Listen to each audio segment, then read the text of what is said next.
Assalamualaikum warahmatullahi wabarakatuh. Halo gengs, jumpa lagi bersama Michan di channel Kisah Misteri. Kali ini Michan akan menceritakan cerita baru ya gengs. Kali ini Michan akan menceritakan cerita baru ya gengs, yang berjudul Rumah Bekas Tumbal. Cerita ini ditulis oleh Banana dan kalian bisa langsung kunjungi tweet beliau ya, di @chillbanana313. Link akan Michan sediakan di kolom deskripsi ya gengs. Oke, daripada lama-lama, langsung saja kita masuk ke ceritanya. Rumah Bekas Tumbal. Di tahun 1985, Pak Hamka baru saja membeli sebuah rumah di Kecamatan P. Dari seorang pengusaha batik yang berasal dari Jawa Tengah, ia memutuskan pindah ke sana dari komplek perumahan sebelumnya, karena dirasa lebih dekat dengan tempat kerja sang istri. Pak Hamka sendiri memiliki sebuah toko mebel di Kecamatan K yang dibutuhkan waktu sekitar 30 menit dari Kecamatan P untuk sampai di tempat usahanya. Di hari kepindahan, Pak Hamka baru menyadari bahwa rumah mereka berdempetan dengan sebuah rumah kosong. Dari sana sebenarnya sudah merasakan hawa gelap, namun diabaikan. Semoga tidak mengganggu batinnya. Terik matahari berhasil membuat peluh memajari tubuh. Siang itu, Pak Hamka absen membuka toko karena mengawasi renovasi rumah di hari pertama. Ia memandu para tukang, memberi arahan, memperbaiki bagian-bagian rumah yang sedikit mengalami kerusakan. Bahkan di beberapa bagian dilakukan pengocoran untuk memperkuat fondasi. Pak Hamka, tolong kesini Pak, teriak salah seorang tukang. Pak Hamka segera menghampiri ke sumber suara. Di sana 3-4 tukang terlihat mengerumuni sesuatu. Ada apa Pak? Matanya terbelalak mendapati salah seorang tukang memegang sesuatu yang diletakkan di atas kain lusuh. Tulang belulang itu berukuran kecil, bahkan sebagian terlihat tak utuh. Diduga tulang belulang tersebut milik seorang bayi. Kok bisa ada ini? Tadi nemunya di mana Pak? Salah seorang tukang menunjuk ke arah bawah tembok yang sudah digali, di mana tembok itu adalah tembok yang berdempetan dengan rumah kosong. Ya sudah, tolong bantu saya membungkus tulang bayi ini. Nanti kita kuburkan secara layak di pemakaman sana. Nggih Pak. Mulai dari situ muncul sedikit kekhawatiran. Namun Pak Hamka berharap ini hanya sebuah kebetulan. Waktu makan malam tiba, Bu Nuri, istri Pak Hamka terlihat sibuk menyiapkan makanan yang akan disajikan di meja. Dek, tadi para tukang nemu tulang belulang bayi di pojok sana, ucap Pak Hamka tiba-tiba. Bu Nuri menghentikan kesibukannya. Astagfirullah, terus gimana Mas? Mungkin itu bayi yang dikubur pemilik rumah terdahulu. Tapi gak bakalan ada apa-apa kan Mas? Pak Hamka terdiam sejenak, lalu memaksakan seulah senyum. Insya Allah, ya semoga gak ada apa-apa. Tapi tolong jangan beritahu ini kepada anak-anak ya. Nanti mereka takut. Bu Nuri mengangguk. Tak lama kemudian kedua putrinya datang menghampiri meja makan. Duk, duk, duk. Pak Hamka membuka mata secara perlahan dan menajamkan pendengaran. Duk, duk, duk. Sekali lagi ia mendengarnya. Sesuatu memukul keras tembok rumah. Duk, duk, duk. Langkahnya pun terhenti di ruang tamu, tepat di depan tembok bekas galian lubang. Dugaannya tepat, suara tersebut memang berasal dari rumah kosong. Pak Hamka memandang tembok lekat-lekat, mencoba berkomunikasi secara batin dengan apa yang ada di baliknya. Siapa kamu? Suara pukulan di balik tembok itu berhenti. Tiba-tiba terdengar suara tawa yang berat dan menggema dari sana. Siapa kamu? Kenapa kamu memukul-mukul tembok rumah saya? Lagi-lagi hanya ada suara tawa menggelegar, seolah mengejek. Merasa diacuhkan, Pak Hamka mulai melafalkan doa-doa yang mengakibatkan suara tawa tersebut berhenti dan berubah menjadi suara geraman. Pak Hamka merasakan intensitas aura jahat yang meningkat dari sana. Buk! Kali ini makhluk itu memukul tembok lebih keras dari sebelumnya, hingga membuat Pak Hamka mundur beberapa langkah. Tak lama kemudian, tembok itu kembali hening. Selama 3 bulan proses renovasi, untungnya tak menemui kendala yang berarti.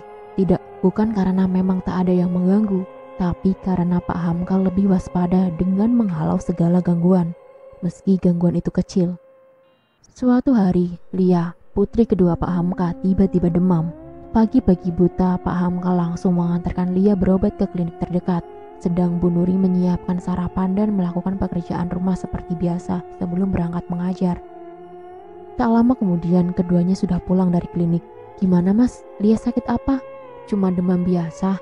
disuruh gak masuk dulu selama 3 hari sama dokternya. Ya sudah, nanti saya izinin ke sekolah, ujar Bu Nuri kemudian. Sebagai catatan, Bu Nuri adalah seorang guru SD, di mana kedua putrinya juga disekolahkan di tempat yang sama dengannya mengajar. Bu Nuri dipindah tugaskan ke Jawa dari Pulau B tak lama setelah Tika, putri pertamanya, dilahirkan. Gak apa-apa ya, Nduk, di rumah berdua sama Mbok Darmi. Lia mengangguk lemas. Sebenarnya, Bu Nuri tidak tega harus meninggalkan anaknya pergi bekerja saat sedang sakit begini. Tapi mau gimana lagi, pekerjaannya tak bisa ditinggalkan begitu saja. Nanti pas jam-jam istirahat, tak tengokin ke rumah ya, Nduk. Bu Nuri mengelus kepala anaknya sayang, lalu mengantarkannya beristirahat di kamar. Bu Nuri sedikit lega, untungnya jarak rumah yang sekarang dengan sekolah terbilang dekat. Pukul 11 siang, Lia terbangun dari tidur. Badannya sudah lumayan enakan, tapi masih lemas. Lia bosan kalau harus terus berbaring di ranjang. Akhirnya, bocah berusia 7 tahun itu memutuskan untuk menonton TV saja. Loh, Mbak Lia kok malah bangun? Tegur Mbok Darmi, pengasuh sekaligus asisten rumah tangga keluarganya. Iya Mbok, bosan kalau tiduran terus. Ya sudah kalau begitu, Mbok mau jemur baju dulu ya. Kalau butuh apa-apa, panggil si Mbok aja ya di belakang. Lalu wanita parubaya itu meninggalkan Lia seorang diri di ruang TV. Sudah 1 jam Lia asik berkutat memandang layar berwarna hitam putih di depannya. Tak lama kemudian, sayup-sayup terdengar suara ayam. Lia menoleh mencari si ayam. Dan benar saja, matanya menangkap seekor ayam berwarna hitam tak jauh dari tempatnya berada. Loh, kok ada ayam? Lia beranjak dari posisi dan mengecek pintu depan dan samping yang masih tertutup. Lewat belakang juga nggak mungkin, karena ada tembok tinggi yang menghalangi. Setahunya, tetangga sekitar rumah juga tak ada yang memelihara ayam. Lalu ayam ini berasal dari mana? Masuk dari mana? Karena takut si ayam buang hajat sembarangan, Lia pun bergegas mengambil sapu untuk mengusirnya. Hush, hush. Saat si gadis kecil itu mengejarnya, tiba-tiba datang seorang wanita parubaya berkebaya hitam menyambar si ayam dengan cepat. Loh, si Mbok? Lia kaget dengan kehadiran Mbok Darmi yang tiba-tiba. Biar saya saja yang bawa ayam ini keluar, Mbak, ucapnya singkat. Lalu Mbok Darmi menggendong si ayam keluar menuju pintu depan. Mbak Lia ngapain bawa-bawa sapu? Lia kembali terlonjak kaget dengan kehadiran Mbok Darmi di belakangnya. Loh, Mbok bukannya barusan ke depan bawa ayam? Tanya Lia memastikan. Mbok Darmi mengerutkan kening dan nampak berpikir sejenak. Lah, kan si Mbok dari tadi di belakang habis jemur baju. Lia pun kebingungan dengan kejadian barusan. Keesokan harinya, kejadian yang sama terulang lagi. Hingga di hari ketiga, ayam hitam itu muncul kembali. Lia mengintip dari balik kursi. Mbok Darmi, panggil Lia setengah berteriak. Tidak ada sautan. Mbok. Tiba-tiba ayam itu menoleh ke arah Lia seolah merespon. Lia mengamati si ayam penuh seksama. Mulunya berwarna hitam legam. Jambul juga berwarna hitam, bukan merah seperti jambul ayam pada umumnya. Kepalanya berkali-kali menggedek ke kanan dan ke kiri sembari melangkah maju. Lia semakin menyembunyikan diri di balik kursi. Hening. Lia mengintip lagi. Saya bawa ayamnya keluar ya, Mbak. Mbok Darmi menggendong ayam sembari melesat melewati Lia begitu saja. Kontan saja Lia yang terkejut menangis dan langsung berlari ke arah dapur. Minggu sore, tampak sekumpulan anak bermain bola di samping rumah Pak Hamka. Lebih tepatnya di depan pelataran rumah kosong. Baik anak laki-laki dan perempuan berbaur jadi satu. Tiba-tiba bola ditendang kencang oleh seorang anak hingga melesat ke arah rumah kosong. Mereka pun saling berpandangan. Johan, ambil bolanya. Kamu kan gagal menangkap. Gak mau. Kamu yang nendang kenceng, ya kamu yang harus ambil. Tunjuk Johan pada Jody, saudara kembarnya. Mereka pun ribut dan saling tunjuk tentang siapa yang harus ambil bola. Akhirnya, Tika, putri pertama Pak Hamka, berdiri dari posisi penonton. Ia pun menghampiri biang keributan. Udah, tinggal ambil aja, ribut banget, tegas Tika. Siapa yang mau ambil? Tanya si Johan. Loh, ya kalian lah, kan kalian yang main bola. Mereka semua terdiam. Ya sudah, biar aku aja yang ambil, tawar Tika tiba-tiba. Nita temannya langsung memegang lengan Tika untuk mencegatnya. Jangan Tik, jangan ke sana. Lah, emang kenapa? Itu, anu, Nita membisiki telinga Tika. Rumah itu angker. Tika mengerutkan kening. Sudah hampir setengah tahun ia menepati sebelah rumah kosong, namun tak mendapati keganjilan apapun dari sana. Masa sih? Iya, apalagi banyak orang yang sering lihat kaki buntung di sana, bisik Nita sambil melirik ke arah bola yang menghilang di samping rumah kosong. Tika pun berdecak. Gak mungkin lah, lagian ini masih terang kok. Masa iya ada setan? Ya sudah, terserah kamu saja. Tika pun mulai berjalan seorang diri ke arah rumah kosong sembari sedikit memikirkan ucapan Nita. Kini ia sudah sampai di samping rumah, di mana sekiranya ditumbuhi rumput gajah yang tingginya sudah hampir selutut. Rumput-rumput tersebut benar-benar menghalangi penglihatan. Akhirnya Tika memutuskan memungut sebuah ranting panjang, di mana ranting tersebut akan digunakannya untuk menyibak-nyibakkan rumput, agar lebih mudah menemukan bola. Hingga pandangan mata menangkap sebuah objek berwarna kuning menyembul di balik rerumputan. Nah, itu bolanya. Tika berjalan ke arah belakang rumah. Saat akan mengambil, matanya menangkap objek yang lain. Jantungnya berdegup kencang manakala kornea mata menangkap sepasang kaki berdiri tegak di depan bola. Hanya saja, itu sepasang kaki tanpa badan. Kaki buntung dari ujung jari hingga sendi kaki saja. Kaki itu tak bergerak. Dengan hati-hati Tika mulai membungkuk mengambil bola. Serak, serak. Spontan Tika menoleh, kosong. Hanya rimbunan semak. Matanya kembali ke arah posisi tadi. Namun kaki buntung itu sudah hilang. Tanpa menunggu lagi, Tika langsung berlari sekencang-kencangnya meninggalkan tempat tersebut. Pak Hamka terdiam mematung memandangi rumah kosong itu dari kejauhan. Matanya memincing, mencoba menembus ke dalam, dan bertanya-tanya misteri apa yang tersembunyi di baliknya. Dari mata batin, ia hanya melihat sekumpulan makhluk-makhluk tak kasat mata tingkat menengah berseliweran. Seperti apa yang terdapat pada tempat tak berpenghuni biasa, tapi kenapa auranya terasa jahat dan pekat sekali? Sekilas tercium bau anyir, hanya saja tertutup dengan bau-bau lain, seperti aroma kemenyan berbaur dengan wangi melati yang menyengat. Entahlah. Yang jadi masalah, energi negatif dari rumah kosong itu sering berseliweran juga ke rumah, hingga mengakibatkan gesekan energi yang cukup kuat antar dimensi. Hal itu membuat hawa rumah menjadi panas. Tak jarang, kedua putrinya juga terkena imbas. Tika dan Lia jadi sering sakit-sakitan. Padahal Pak Hamka hampir setiap hari membersihkan energi-energi negatif itu dari rumah. Bahkan sekarang ia jadi jarang ke masjid, karena lebih memilih mengajak keluarga kecilnya berjamaah di rumah saja. Awal mula kekhawatiran muncul ketika ia mendapat laporan dari Lia anak keduanya tentang kemunculan Ayam dan Mbok Darmi yang jadi dua. Setelah kejadian itu, demamnya makin menjadi karena ada energi negatif yang masih menempel pada Lia. Mau tak mau, Pak Hamka merawat Lia setiap malam dengan membacakan ayat kursi 7 kali lalu ditiupkan di ubun-ubunnya. Masalah kedua muncul setelah Tika juga melapor melihat kaki buntung di belakang rumah kosong. Malamnya, Tika girap-girap, sawan, atau istilahnya ketakutan dan selalu terbayang-bayang melihat kaki buntung itu. Belum lagi yang katanya Mbok Darmi sering diganggu dengan kejadian perkakas yang tiba-tiba hilang atau berpindah tempat. Tak hanya Mbok Darmi, tapi seisi rumah juga pernah dikerjai dengan hal yang serupa. Pak Hamka kok ngelamun sendiri di sini? Awas kesambet loh, tegur Pak Tejo, salah satu warga komplek. Enggak Pak, cuma lagi ngamatin rumah kosong sebelah rumah saya. Pak Tejo melihat rumah yang ditunjuk Pak Hamka bergidik ngeri. Emang rumah itu siup Pak, alias angker? Oh ya?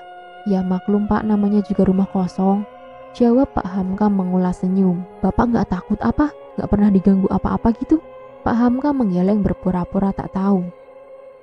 Gini Pak Hamka, bukannya saya menakut-nakuti atau gimana. Ini supaya lebih berhati-hati aja Pak. Pak Tejo kembali melanjutkan ceritanya. Jadi gini, rumah itu lebih dari 10 tahun gak ditempatin.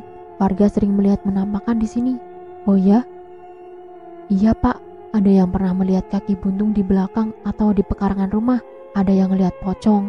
Pernah nih Bu Isma, itu loh Pak, penjual gorengan yang rumahnya ada di belakang rumah Pak Hamka. Malam-malam ngelihat seorang bapak tua yang ngerokok di teras rumah kosong sendirian. Dikira memang orang pikun karena perawakannya sudah tua sekali. Pas mau disamperin, hilang. Orang-orang juga sering melihat wanita berpakaian putih tampak berjalan mundar-mandir di balik jendela. Wah, ramai juga ya Pak. Canda Pak Hamka. Ya ngeri Pak. Pernah ada suatu kejadian Pak. Ada maling yang malam itu dikejar oleh para peronda.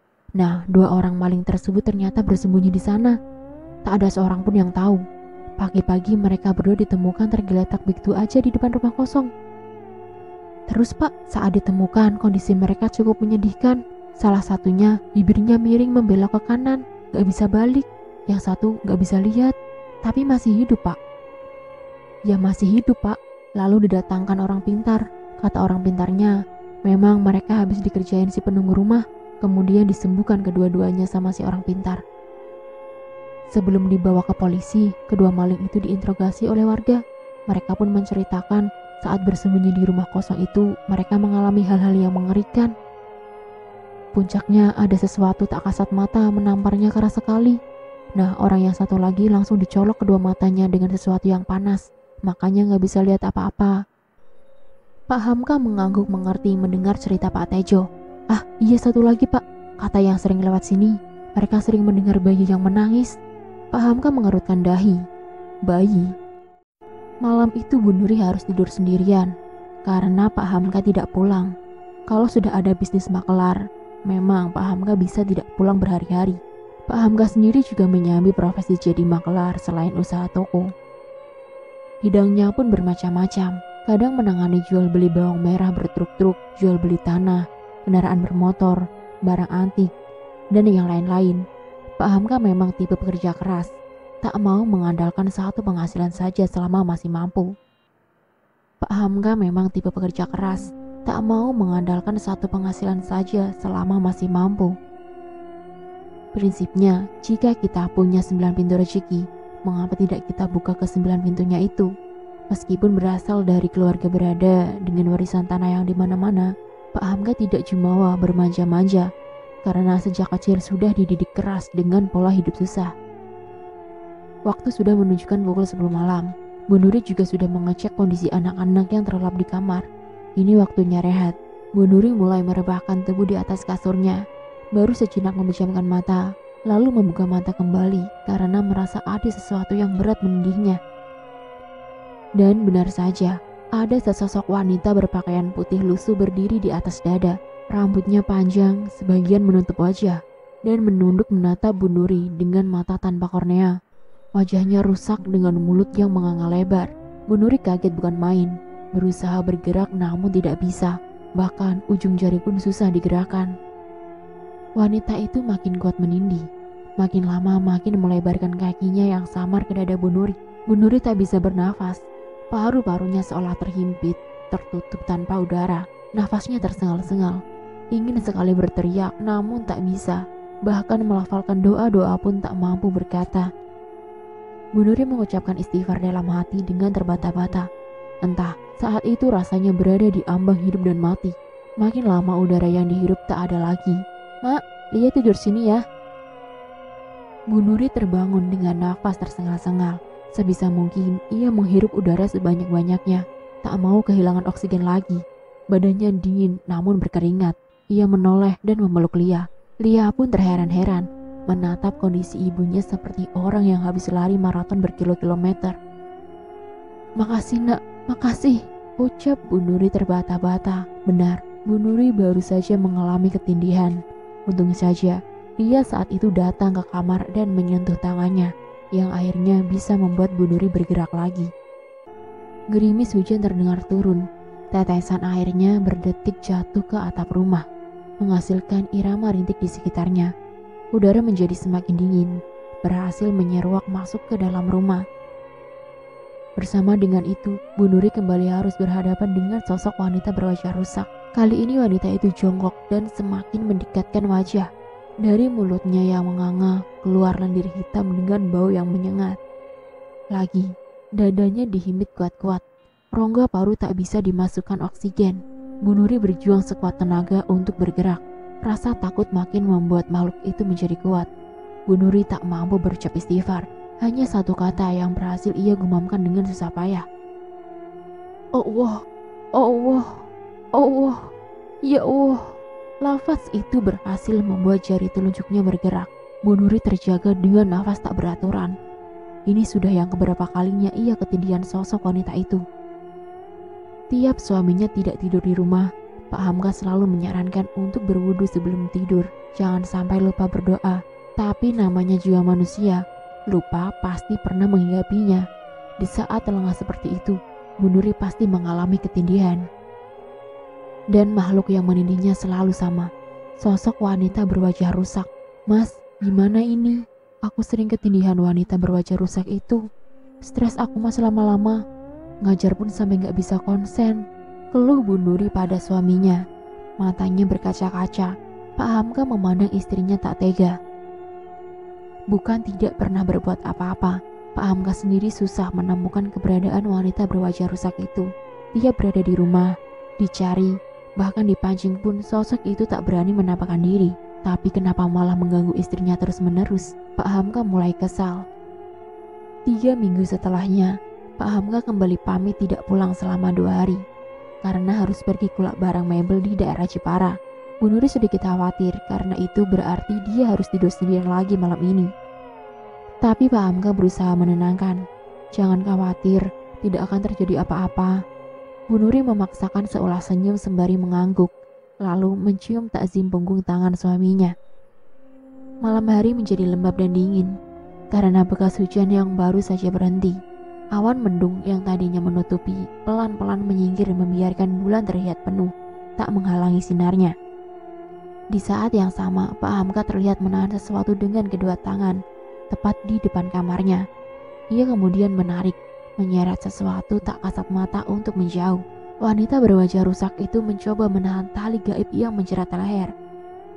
Terlihat marah namun kalah. Iya, Pak Hamka tidak benar-benar pergi ke Jepara. Ia memang pergi, lalu diam-diam kembali di malam yang sama. Rencananya telah berhasil untuk menangkap si wanita berwajah rusak yang terus mengganggu sang istri. Sosok itu menangis pilu memohon untuk dilepaskan. Namun Pak Hamka tak akan tertipu. Ia sudah paham betul dengan tipu daya makhluk-makhluk seperti itu. Kamu pergi, jangan pernah kembali ke sini atau saya lenyapkan. Si sosok menangis lalu tertawa melengking setelahnya. Jangan, gak mau. Saya suka istrimu, baunya enak. Ya sudah, berarti saya lenyapkan kamu saja. Pak Hamka mulai melafalkan doa-doa. Sosok itu menggeram dan terlihat marah. Lama-kelamaan merintih seolah kesakitan. Saya tidak bisa meninggalkan tempat ini. Tidak bisa. Jangan lenyapkan saya. Anak saya masih di sana. Pak Hamka berhenti sejenak melafalkan doa. Anak. Sosok itu kembali menangis. Anak saya. Bukan. Bayi saya masih di sana. Pak Hamka berpikir sejenak. Mungkin ini saatnya mencari tahu. Meski ia tidak akan sepenuhnya mempercayai sosok itu. Kamu penghuni lama di rumah kosong itu bukan? Ceritakan apa yang ada di sana. Sosok berwajah rusak itu terdiam sejenak, seolah ketakutan. Saya tidak bisa bilang. Memang kenapa? Saya tidak bisa, tapi saya akan menceritakan tentang apa yang terjadi pada saya dan bayi saya. Sosok itu terlihat duduk. Kepalanya berputar perlahan, mengedek dari kiri, depan, kanan, dan belakang, seolah tak memiliki tulang leher, hingga tak mampu menahan berat kepala. Pak Hamka terdiam, namun tetap bersikap waspada. Oke gengs, saya akan menceritakan dari sudut si makhluk ya gengs. Namaku Dini, usiaku masih terbilang muda, 19 tahun. Namun aku sudah terjun di dunia hitam, dunia pelacuran. Orang tuaku meninggal dalam kecelakaan saat aku masih kecil.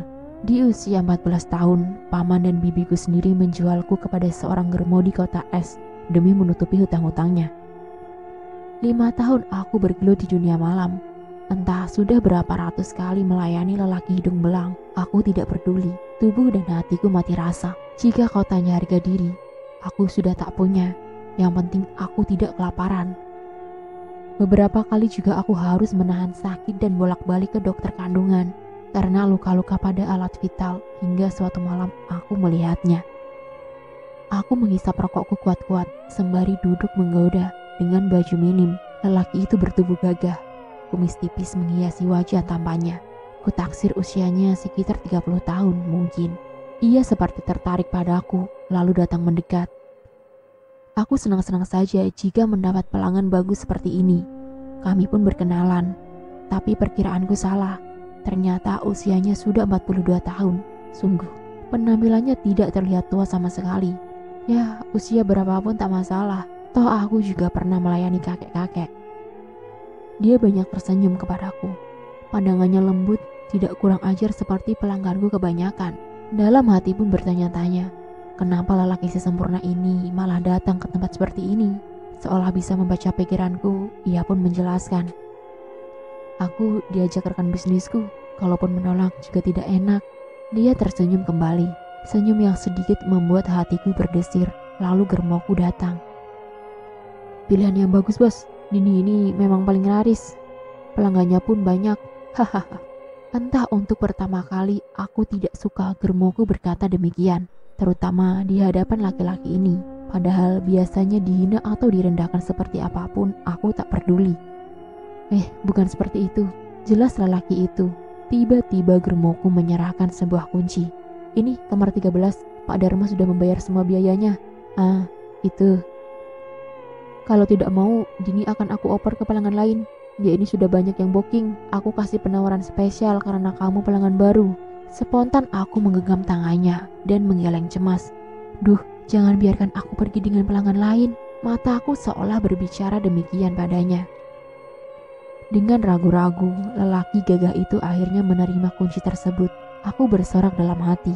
Kami pun memasuki kamar. Sepertinya malam ini akan menjadi seru. Begitulah yang aku pikirkan. Namun ternyata salah. Dia tidak menyentuhku sama sekali.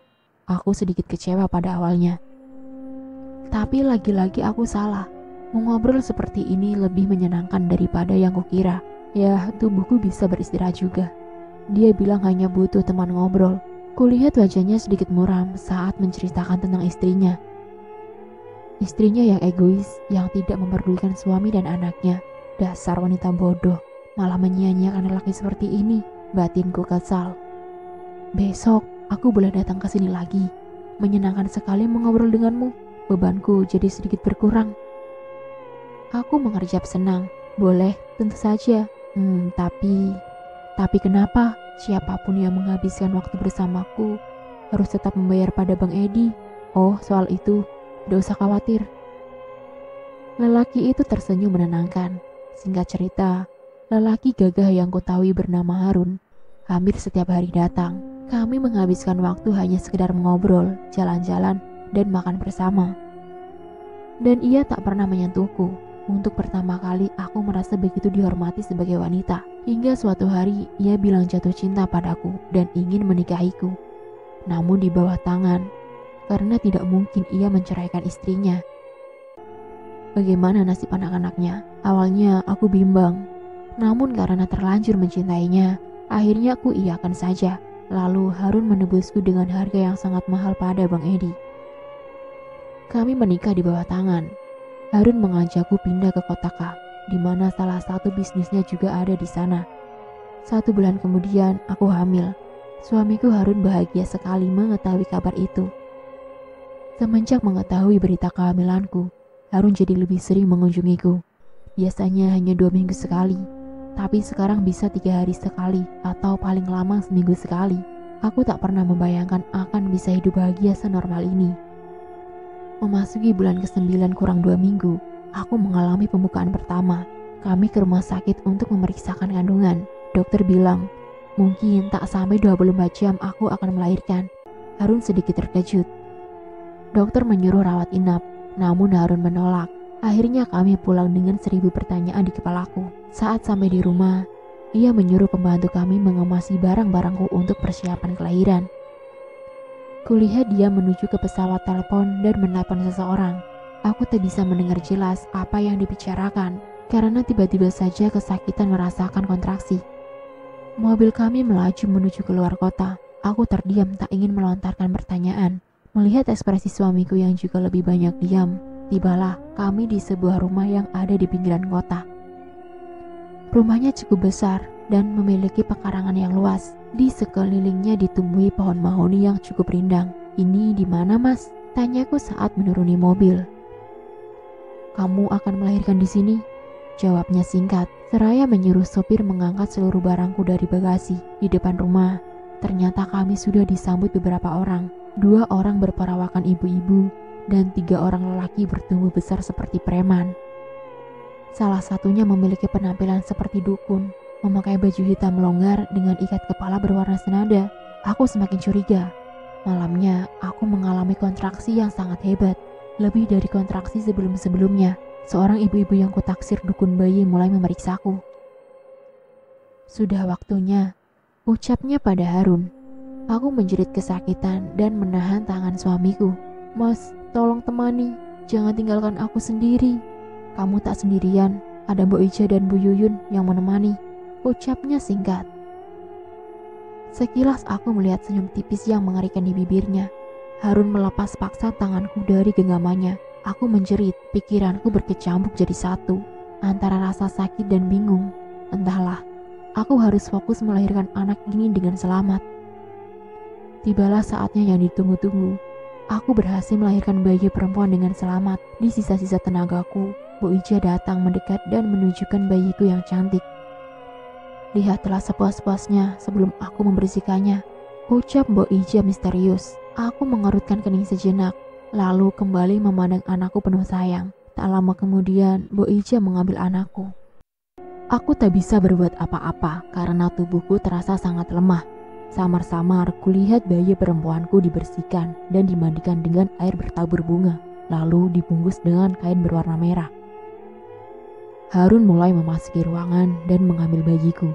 Dia memandangiku sekilas, lalu keluar bersama Mbok Ija dan Bu Yuyun. Dia memandangku sekilas, lalu keluar bersama Mbok Ija dan Bu Yuyun, meninggalkanku begitu saja. Aku benar-benar merasa aneh.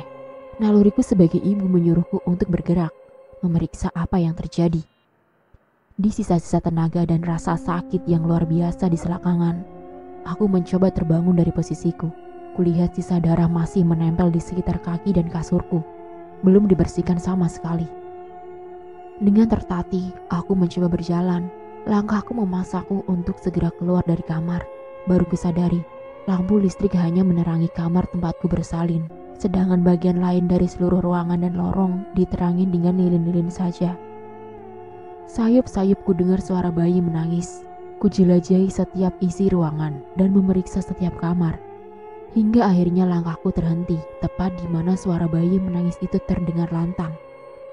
Aku menempelkan daun telinga pada pintu kayu jati di kamar itu, mencuri dengar dengan seksama apa yang ada di baliknya. Terdengar tangis bayi yang tersengal-sengal. Bersama dengan itu samar ku dengar orang bergumam. Tidak, bukan bergumam, tapi seolah merapal mantra dengan bahasa Jawa. Apa yang sedang terjadi? Apa itu suara bayiku? Tanyaku dalam hati. "Mas." Suara tangisan bayi semakin kencang. Mas Harun, kamu di dalam bukan? Apa itu suara bayi kita?" Karena tak ada respon, aku mencoba membuka engsel pintu, namun gagal. Seolah ada yang menahan. Aku yakin bayiku ada di dalam sana. "Mas, buka mas. Apa yang kamu lakukan ke bayi kita? Aku mau lihat bayiku, mas." Air mataku merembes. Ada yang salah di dalam sana. Perasaanku benar-benar tidak enak. Aku terus berusaha membuka pintu, bahkan menggedor-gedornya sekuat tenaga. Tak merasa putus asa, aku cari sesuatu untuk membuka paksa. Aku berjalan menyeret sedikit kaki-kakiku, menelusuri ruangan demi ruangan meski dengan pandangan sedikit buram. Karena tangis dan pencahayaan temaram, kuusap kedua mataku yang basah, lalu kutangkap sepasang kapak yang menempel di dinding sebagai pajangan. Kuseret sebuah kursi dan menaikinya. Mengambilnya pun bercincit dengan susah payah karena posisi yang cukup tinggi. Sayup ku dengar suara tangis bayiku yang makin kencang. Ku abaikan rasa sakit di kedua selangkanganku. Akhirnya aku bisa menggapainya, meskipun kapak itu hampir terlepas dari genggaman dan hampir mengenai jari kakiku. Lagi, ku paksa langkah kakiku meski tertatih. Tanpa menunggu, sontak ku ayunkan kapak ke gagang pintu. Kuayunkan beberapa kali sekuat tenaga hingga gagang itu hancur dan engselnya terjatuh ke tanah. Ku jatuhkan kapak lalu kudorong tubuhku dengan mudah. Semudah itu pintu terbuka. Namun beberapa tangan langsung menahanku. Mataku terbelalak melihat pemandangan mengerikan di depanku. Apa yang kulihat adalah seluruh ruangan yang ditutupi kain berwarna merah di seluruh dindingnya. Di salah satu tembok tergantung sebuah kepala kerbau hitam bertanduk besar lengkap dengan sebuah meja yang mana di atasnya ditaruh dupa, pot, menyan, bunga, dan lain-lainnya. Kamar ini sebuah kamar ritual. Bayiku diletakkan di atas pelepah daun pisang di atas sebuah batu berbentuk balok, seperti batu persembahan. Di dekatnya, kulihat seorang pria parubaya berpakaian hitam merapalkan sesuatu dari mulutnya. Di sebelah lelaki itu berdiri suamiku sendiri. Iya, Harun. Dia memegang sebuah parang sembali menatap lekat bayi kami. Apa yang akan dilakukannya dengan parang itu? Aku memberontak, berteriak berusaha melepaskan diri. Namun yang memegangiku dua lelaki bertubuh besar. Tenagaku kalah dengan mereka. Ya, mereka adalah preman yang tadi siang menyambutku. Harun menyerahkan parang pada lelaki berbaju hitam itu. Lelaki itu yang kuduga adalah seorang dukun mulai mengangkat parang. Tepat di belakangnya aku lihat bayangan tinggi hitam besar. Besar sekali, hingga tingginya mencapai batas atap rumah. Aku mendongak, semua terjadi begitu cepat. Parang itu terayun, membelah leher bayiku dengan mudah. Kepalanya menggelinding tepat di bawah kakiku. Tubuh kecilnya sempat menggelinjang sepersekian detik hingga tak bergerak lagi. Darah mengucur perlahan, keluar dari nadi leher kecil yang terputus itu. Aku berteriak, meraung, berharap semua yang kusaksikan ini hanyalah mimpi. Kulihat Harun menempelkan telapak tangan pada darah bayi yang masih mengalir. Ia pun mengusapkan darah itu ke wajahnya secara perlahan. Aku tak mampu berkata apa-apa. Di saat yang sama, sesuatu bergejolak hebat dari lambung. Spontan ku keluarkan semua isi dalam perutku. Lalu apa yang kulihat kemudian adalah gelap seluruhnya. Sudut pandang makhluk selesai. Jadi kamu langsung mati saat itu? Belum. Lalu matinya kenapa? Depresi. Lalu gantung diri. Hihihihi. Lalu di mana Harun sekarang? Apa yang terjadi dengannya? Dia masih hidup. Tiba-tiba atmosfer seluruh ruangan turun hingga suhu terendah. Dini mengeram. Cari tahu saja sendiri. Sosok Dini pun berubah makin samar. Kemudian menghilang. Pak Hamka menoleh ke sana kemari mencari keberadaannya. Sial, dia melarikan diri rupanya. Helanya kesal. Baiklah, akan saya cari tahu sendiri. Paling tidak, saya mendapat sedikit petunjuk, ucapnya pada diri sendiri. Sudah 1 bulan, Bu Nuri akhirnya tak pernah ketindihan lagi. Namun bukan berarti gangguan yang lain ikut berhenti. Selain mendapat gangguan tak kasat mata, keluarga Pak Hamka sendiri merasa tak aman dengan lingkungan sekitar. Dikarenakan kompleks perumahan Gang Arjuno saat itu sering terjadi pencurian, serta preman-preman yang berkeliaran di kala malam. Pak Hamka pun memutuskan untuk membangun rumah di belakang toko mebelnya di Kecamatan K. Namun pembangunan juga membutuhkan waktu yang tidak sebentar. Tidak mungkin juga membiarkan keluarganya terus-terusan hidup tak tenang. Satu alasan yang cukup kuat membuatnya mencari tahu tentang rumah kosong agar dapat memindahkan para penghuninya yang cukup mengganggu sekitar. Tapi tentu saja bukan perkara mudah. Pak Hamka tak mampu mengatasinya sendiri. Dia butuh bantuan. Di suatu sore, Pak Hamka bertemu dengan seorang teman. Teman itu datang dari sebuah perjalanan. Teman yang bersedia memenuhi undangan Pak Hamka jauh-jauh hari sebelumnya. Pak Hamka melambai pada seorang lelaki berusia hampir setengah abad yang tampak menenteng sebuah tas selempang hitam lusuh. Pak Rusdi namanya. Pak Hamka mengajaknya masuk ke sebuah warung kopi tak jauh dari rumah. Kali ini ada apa lagi? Tanya Pak Rusdi di sela-sela menikmati hisapan rokoknya. Tampak asap mengumpul di sekitar wajah Pak Hamka, namun ia terlihat tak terganggu sama sekali. Aku butuh bantuanmu untuk memindahkan penghuni yang ada di sebelah rumahku, karena sudah mengganggu sekali. Sulit sekali kah sampai kamu tidak bisa memindahkannya sendiri? Susah, karena bekas tumbal. Ilmuku belum setinggi itu. Pak Rusdi berdecak, lalu menyesap kopi hitamnya sesaat. Alah, pakai saja pusakamu lah, dijamin kuat. Bahkan bisa menghabisi raja-rajanya juga. Pak Hamka terdiam. Gak mau, Rus. Terlalu sulit, terlanjur bau darah. Resikonya terlalu besar. Iya sih. Tapi kalau kamu bisa mengendalikan, bisa sakti sekali. Terus, ku hanya menganggap itu pusaka peninggalan turun-temurun dari nenek moyangku. Tak akan kugunakan. Hanya aku rawat saja. Sirik nanti jadinya. Iya, aku bantu. Kayak sama siapa aja. Aku cuma bercanda. Ya sudah, kasih tahu yang mana rumahnya. Mau aku lihat dulu kondisinya. Pak Hamka menyinggungkan seolah senyum. Tak lama kemudian keduanya sampai di depan rumah kosong. Pak Rusdi tampak mendelik menatap rumah tersebut. Sial, kamu kok gak bilang kalau isinya kayak gini? Duh, rumah ini sudah memakan banyak tumbal apa? Bayi semua, jahanam. Loh, kamu langsung kelihatan tumbal bayinya? Iya tahu, sebentar aku terawang dulu.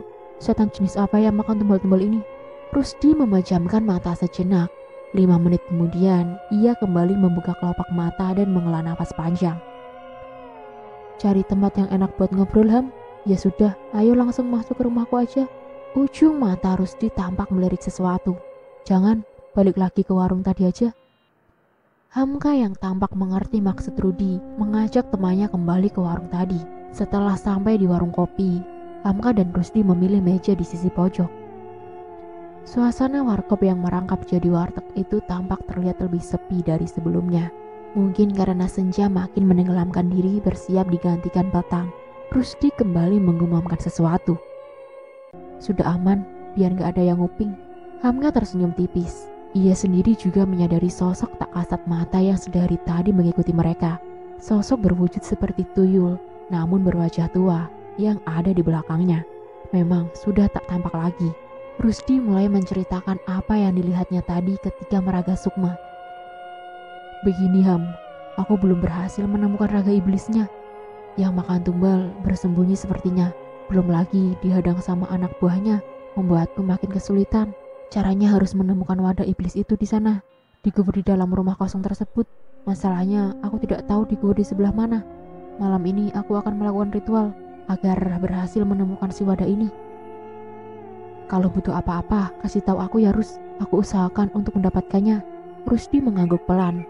Ya, carikan aku barang-barang ini aja. Pak Rusdi memberitahukan apa-apa saja yang harus dicarikan Pak Hamka.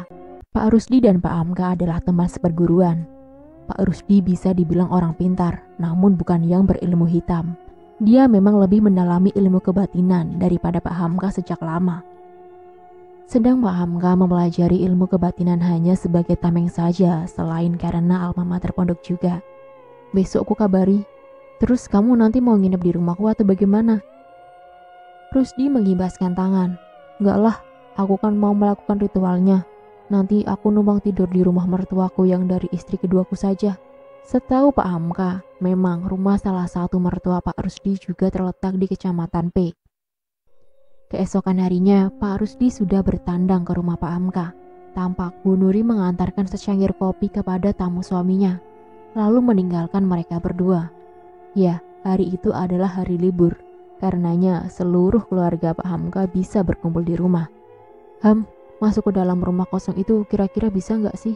Mau ngecek langsung. Bisa kayaknya. Nggak dikunci kok, kata warga kompleks sudah tidak ada barang-barang apapun lagi di dalam. Dibiarkan begitu saja sama yang punya. Ya sudah, ayo langsung ke sana saja. Pak Hamka dan Pak Rudi berjalan menuju ke rumah kosong. Dibukanya pintu kayu yang sudah ringsek secara perlahan.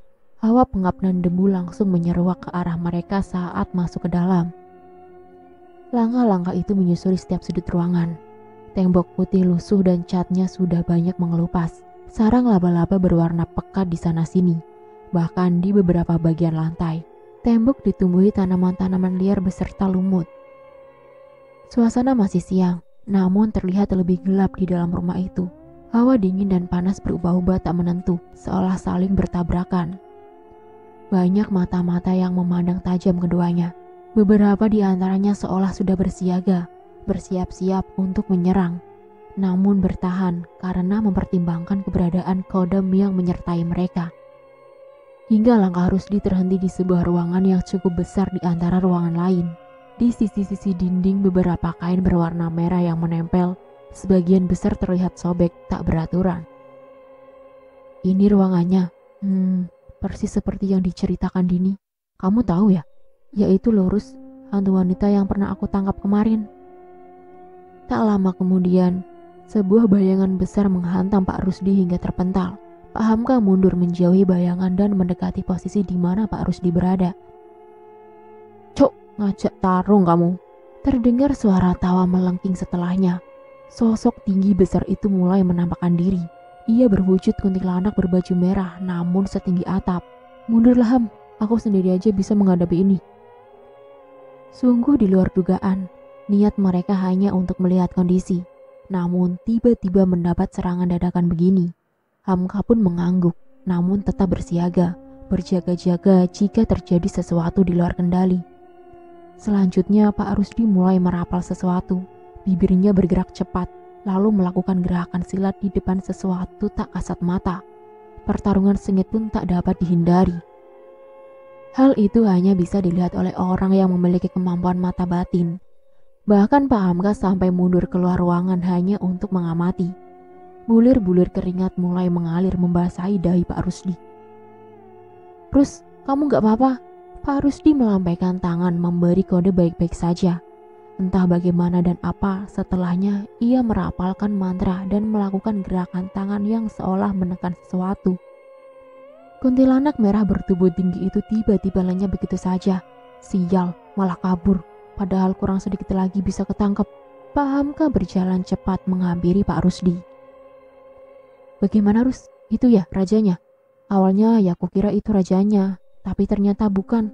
Yang tadi bisa disebut kayak patihnya. Rajanya licik, gak mau memperlihatkan diri sama sekali. Makanya harus melakukan ritual itu, agar bisa menemukan lokasi persembunyiannya." Pak Hamka menepuk pundak temannya perlahan. "Ya sudah Rus, ayo segera keluar dari sini. Paling tidak kita sudah tahu langkah selanjutnya." Pak Hamka mengamati kondisi sekitar. Situasi yang sangat tidak menguntungkan jika tiba-tiba mereka diserang lagi. Mengingat kondisi Rusdi yang sudah kehabisan energi. Pak Hamka sendiri juga tidak mampu menghadapi makhluk sebanyak itu sendirian. "Iya," jawab Rusdi. Sesaat setelah sampai di depan rumah, keduanya mendengar suara teriakan minta tolong dari dalam. Spontan, Pak Hamka langsung berlari menuju ke arah teriakan. Dilihatnya Bu Nuri dan Lia tampak terduduk mengerumuni sesuatu di lantai. Bu Nuri menangis. "Gimana ini Mas? Tika Mas? Mas?" Dilihatnya Tika terbaring di atas lantai dengan telinga yang mengeluarkan darah. Pak Hamka segera menghampiri, mengecek kondisi Tika dan langsung mengangkat tubuh putrinya. "Ayo dek, kita ke rumah sakit." Bu Nuri mengangguk menurut. "Ada apa ini Ham? Loh, anakmu? Ayo ikut aku ke rumah sakit dulu Rus." Pak Hamka tetap berusaha bersikap tenang meski raut khawatir masih tersirat menghinggapi wajahnya. Dengan bantuan salah satu tetangga yang mau meminjamkan mobil, akhirnya keluarga Pak Hamka berhasil mengantar Tika ke rumah sakit tepat waktu. Tak berapa lama mereka mendapatkan diagnosis yang cukup mengejutkan dari sang dokter. "Maaf, pembuluh nadi di bagian wajah sebelah kanan putri Bapak ada yang pecah dan saraf di dekat telinga kanan sedikit mengalami kerusakan. Lalu bagaimana cara menyembuhkannya dok?" tanya Pak Hamka yang sudah tak bisa menyembunyikan rasa khawatirnya lagi. "Bapak tenang saja, masih bisa disembuhkan dengan operasi. Namun bukan di sini. Saya akan memberikan rujukan ke rumah sakit baptis di Kota K. Hanya dokter di sana yang bisa melakukan operasi tersebut." "Iya, lakukan apa saja yang terbaik untuk anak saya dok." Pak Hamka memberitahukan kondisi Tika pada Bu Nuri. Meski terlihat shock sesaat, Bu Nuri terlihat kembali tenang saat Pak Hamka juga memberitahukan solusinya. Tak lama kemudian, Pak Hamka berjalan mendekati Pak Rusdi di ruang tunggu tak jauh dari sana. "Rus, ditunda dulu ya, kondisi anakku masih tidak memungkinkan." "Iya, tidak apa-apa Ham, kamu yang sabar ya. Nanti kabari lagi kalau memang sudah siap. Sekalian aku carikan hari hanya untuk proses pemindahan. Terima kasih ya Rus," jawab Pak Hamka kemudian. Setelah menjalani operasi bedah saraf, Tika dirawat intensif di rumah sakit selama beberapa hari. Untunglah operasi berjalan lancar dan kondisi Tika semakin membaik. Namun hasil dari operasi tersebut menimbulkan bekas yang lain di wajahnya. Tim dokter pun menyarankan operasi plastik untuk menutupi bekas tersebut, di mana jika tidak dilakukan akan benar-benar kelihatan jelas cacatnya. Di zaman itu memang jarang sekali ditemui dokter bedah plastik. Untunglah satu-satunya dokter bedah plastik yang ada di wilayah Kota K terdapat di RS Baptis juga. Jadi Pak Hamka tak perlu rapat-rapat mencari lagi dokternya. Ya, meskipun membutuhkan biaya yang tak sedikit, segala upaya akan diusahakan demi putrinya. Menjual sebagian petak sawah yang dimilikinya pun tak apa. 2 bulan setelahnya, yakin sudah siap? Tanya Rusdi dari seberang pesawat telepon. Iya Rus, lebih cepat selesai lebih baik. Gangguannya lebih parah dari sebelumnya. Ya jelas Ham, kan tempatnya kemarin habis kita usik. Salah satu efeknya jadi anakmu yang kena. Terdengar helaan nafas berat dari seberang. Iya Rus, tidak apa-apa. Mau bagaimana lagi? Salahku yang salah perhitungan, kurang berhati-hati. Kebetulan aku sudah melakukan ritual beberapa hari sebelumnya. Aku sudah dapat harinya. 1 minggu lagi aku ke sana. Siapkan saja apa-apa yang kuminta kemarin. Iya Rus, jawab Pak Hamka kemudian. 1 minggu setelahnya, tepatnya di hari Kamis malam Jumat Legi, Pak Rusdi sudah sampai di kediaman Pak Hamka. Duduk dulu Rus. Rusdi pun mengempaskan diri di atas kursi tamu ruang tengah. Sebentar ya, aku mau mengantarkan keluargaku ke rumah kakek neneknya di dekat-dekat sini. Iya, santai. Sesaat setelah Pak Hamka meninggalkan Pak Rusdi sendirian, ia merasakan tensi suhu ruangan menjadi rendah. Seolah kedatangannya memang sudah diketahui oleh sosok-sosok tak kasat mata yang pernah ditemuinya di rumah kosong.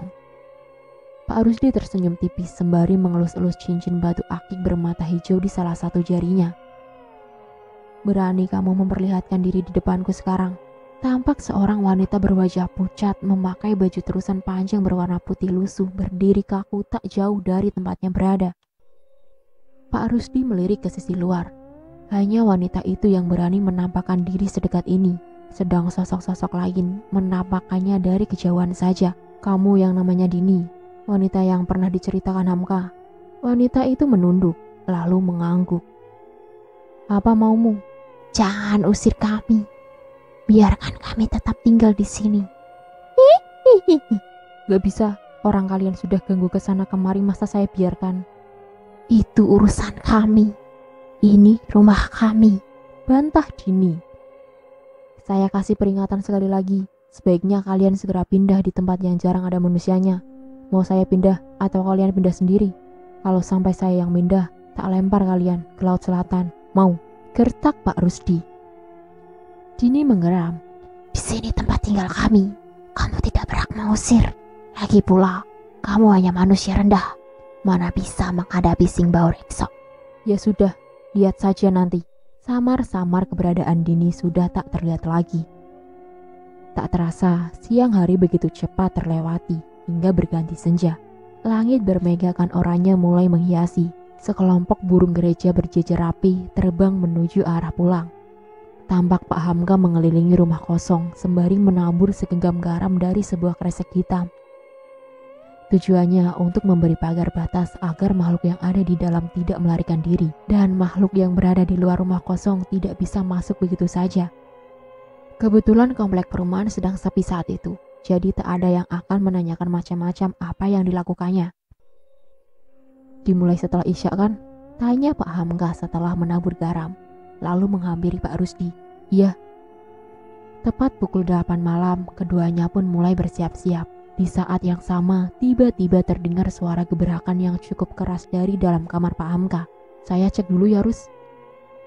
Pak Hamka membuka pintu kamar. Ternyata salah satu pintu lemari jatinya terbuka. Tampak sesuatu yang dibungkus kain mori tergeletak di atas lantai. Pak Hamka pun mengambilnya. Di dalamnya ada keris. Sebuah keris hitam berukuran yang sedang bergetar hebat. Pak Hamka merapalkan doa, lalu keris itu diam. Ia pun kembali meletakkan ke dalam lemari. Saat berbalik dan akan keluar kamar, benda itu keluar dan terjatuh lagi. Pak Hamka mengembalikan sekali lagi, hingga sebanyak 3 kali. Akhirnya, ia menghela nafas sembari membawa keris berbungkus kain mori dalam genggaman. Aku membawa ini gak apa-apa, dari tadi keluar terus dari lemari. Kalau gak dibawa, pasti bakal buat kerisuhan dengan yang lain. Sedikit catatan, maksud dengan membuat kerisuhan yang lain adalah membuat onar dengan pusaka-pusaka koleksi dan peninggalan milik Pak Hamka yang lainnya, karena setiap pusaka selalu ada isinya.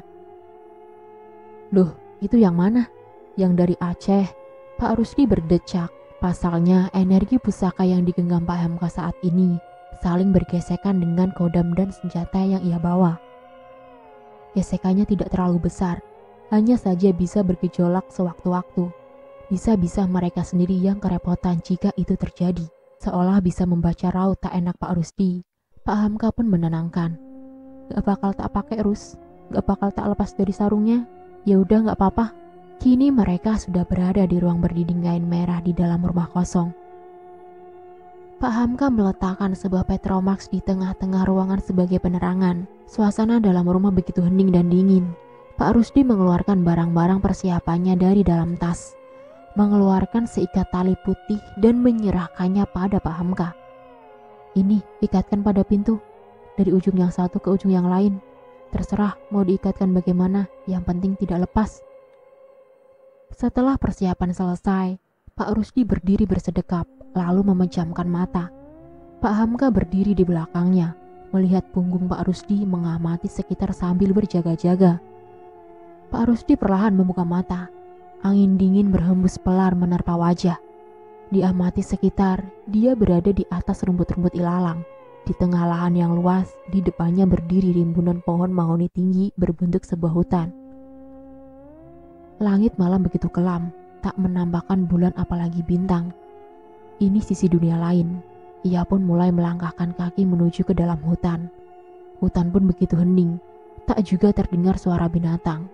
Pak Rusdi terus berjalan sesuai arahan bisikan yang didengarnya.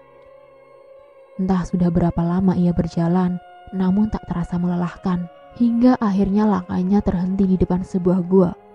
Gua itu begitu pekat. Tak gentar Pak Rusdi kembali masuk ke dalamnya. Meski tanpa penerangan, kornea matanya tetap mampu melihat dalam gelap. Di ujung gua, ia melihat seberkas cahaya temaram. Semakin ia mendekat, semakin jelas bau anyir yang terhirup masuk ke saluran nafas.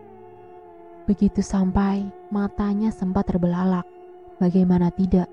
Di dalamnya terdapat puluhan atau mungkin ratusan bayi berdarah-darah tergeletak begitu saja. Bayi-bayi itu masih bergerak-gerak meski dalam kondisi mengenaskan. Ada yang kepalanya terputus, sebelah tangan atau kakinya hilang, separuh badannya hancur, dan lain sebagainya. Bahkan ada yang masih dalam kondisi bayi teragan atau bayi keguguran, seperti segumpal daging atau kondisi tubuh yang belum sempurna. Perlahan Pak Rusdi melangkah dengan hati-hati melewati kumpulan bayi tergeletak itu. Suara tangisnya mampu melekakan telinga. Jadi ini bayi-bayi tumbal itu. Lalu Pak Rusdi sampai di bagian gua yang lain. Di sana ia melihat sekumpulan orang-orang yang dirantai, dibelenggu di bagian leher, tangan, dan kaki. Orang-orang itu pun kondisinya juga mengenaskan, tak jauh berbeda dari bayi-bayi sebelumnya. Di sana terdapat sebuah singgasana batu yang sangat besar, berdiri sesosok makhluk yang begitu mengerikan. Makhluk itu berkepala kerbau, lengkap dengan tanduk hitam yang kokoh, bertubuh manusia. Sosoknya berjenis kelamin laki-laki, badannya tinggi kekar, bertelanjang namun tak berkelamin. Matanya merah menyala menatap tajam Pak Rusdi. Kamu yang sudah membabat habis anak buahku. Pak Rusdi terdiam mendengarnya. Ia pun menoleh beradu pandang dengan seorang lelaki gagah berpakaian perang zaman dahulu, yang kini sudah berdiri di sampingnya. Sosok itu adalah kodamnya, yang sudah menjaga keluarganya dari zaman nenek moyang. Rusdi mulai paham, pantas saja sedari tadi dia tak menemukan sosok gaib satupun. Rupanya kodam miliknya sudah menghabisi kroco-kroco penjaga gua makhluk berkepala kerbau ini. Pak Rusdi melepas sarung keris yang sedari tadi digenggamnya, lalu menantang makhluk gaib berkepala kerbau yang diketahui bernama Kebo Cemeng. Sorot mata merah itu semakin menyala. Ia pun kembali memanggil anak buahnya yang lain. Perhelatan berdarah tak dapat dielakkan. Pak Rusdi bersama sang kodam mulai menyerang Kebo Cemeng beserta anak buahnya. Di alam nyata, Pak Hamka mulai resah menunggu. Sudah 3 jam Pak Rusdi belum membuka mata.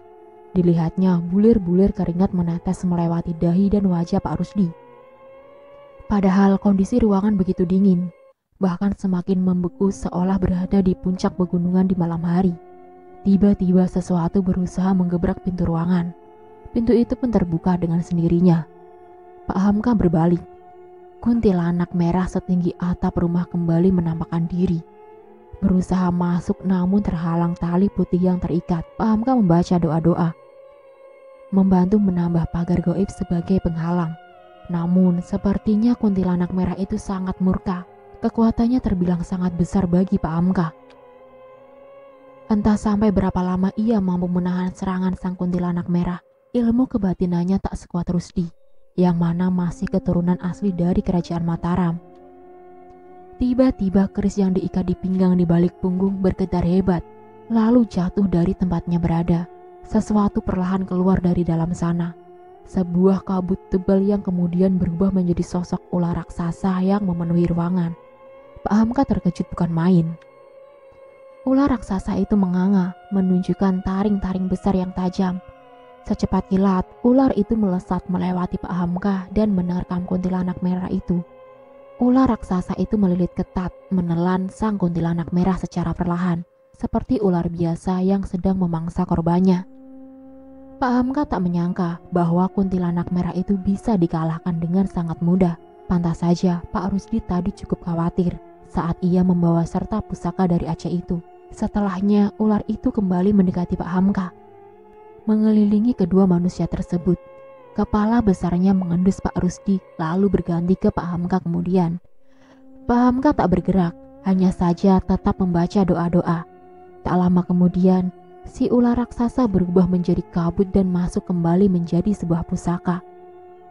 Pak Rusdi bisa membalik keadaan meski tak mudah. Ia berhasil menangkap Kebo Cemeng. Pak Rusdi memejamkan mata, mengonsentrasikan pikiran agar bisa kembali ke dunia manusia.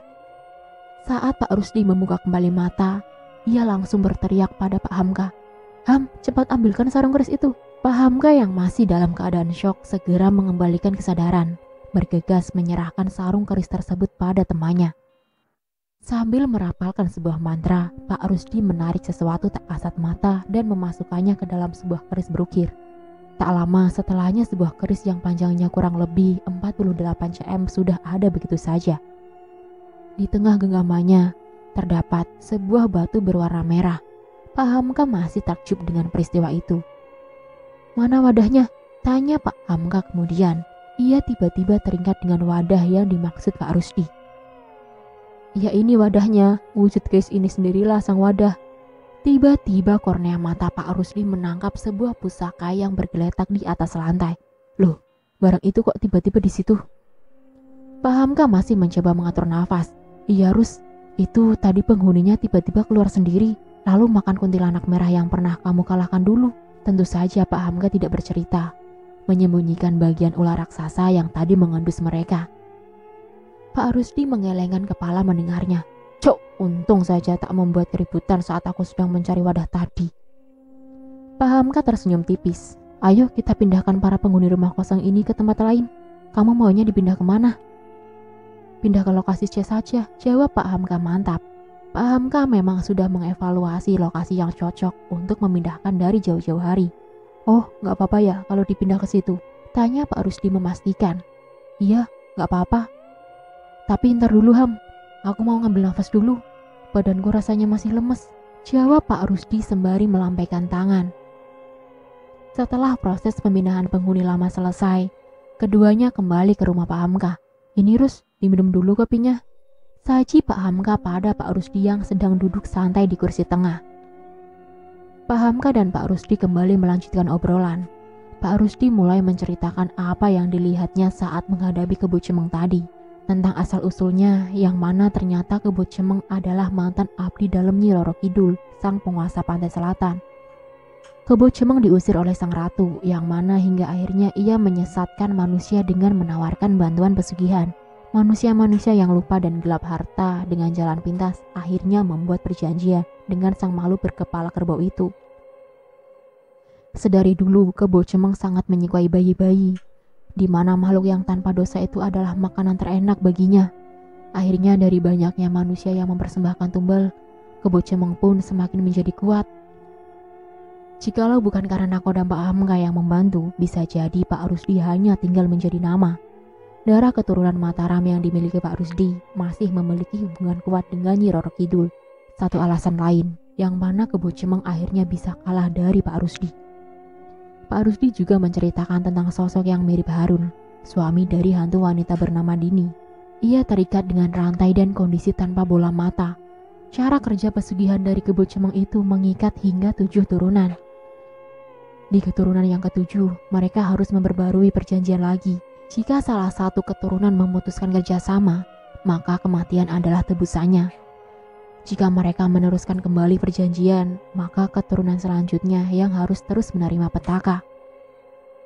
Pesugihan dari Kebo Cemeng tak hanya membuat kaya raya, tapi juga membuat sang pemilik perjanjian menjadi terlihat selalu muda dan mudah menarik perhatian orang sekitarnya. Diduga Harun adalah keturunan yang ke-7, yang juga memutus perjanjian dengan sang Kebo Cemeng. Itulah mengapa akhirnya ia berakhir menjadi budak sang iblis peminta tumbal. Manusia-manusia yang sudah membuat perjanjian dengan sang iblis, meskipun telah tiada, akan berakhir menjadi budak.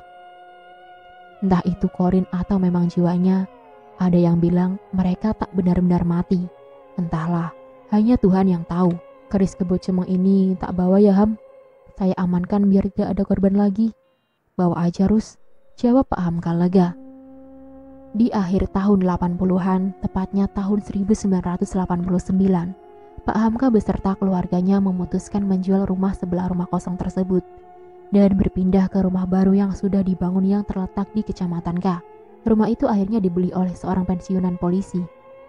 Pak Hamka menyerahkan sebuah kunci pada seorang lelaki tua bertubuh tinggi di hadapannya. Semoga Bapak suka dengan rumahnya, ucap Pak Hamka ramah. Sebelum memasuki mobil pick-up yang mengangkut barang-barang pindahan terakhir miliknya, Pak Hamka berdiri menatap rumah kosong itu sekali lagi. Matanya menyipit saat mendapati seorang wanita berbaju putih, seperti menimang-nimang seorang bayi. Wanita berwajah pucat itu memandang Pak Hamka sembari tersenyum datar. Di belakangnya tampak sosok-sosok tak kasat mata lain juga berseliweran. Pak Hamka menghela nafas panjang. Ya, mereka adalah penghuni lama yang telah kembali lagi, meski sudah dipindahkan. Dan selesai. Sekian dan itulah akhir dari kisah misteri yang berjudul Rumah Bekas Tumbal. Oke gengs, di sini Michan cuma mau berpesan ya. Semoga kita dijauhkan dari sesuatu hal yang seperti itu juga ya gengs. Dan jangan sekali-kali kalian mendekati atau mencoba sesuatu hal yang berbau musyrik ya gengs. Oke, akhir kata Michan ucapkan terima kasih untuk kalian yang sudah mau menonton video kali ini. Dan tak lupa Michan ingatkan untuk tekan tombol like, comment, share, dan subscribe ya geng. Dan tekan juga tombol lonceng untuk mengaktifkan notifikasi cerita-cerita yang selanjutnya. Bye-bye. Wassalamualaikum warahmatullahi wabarakatuh.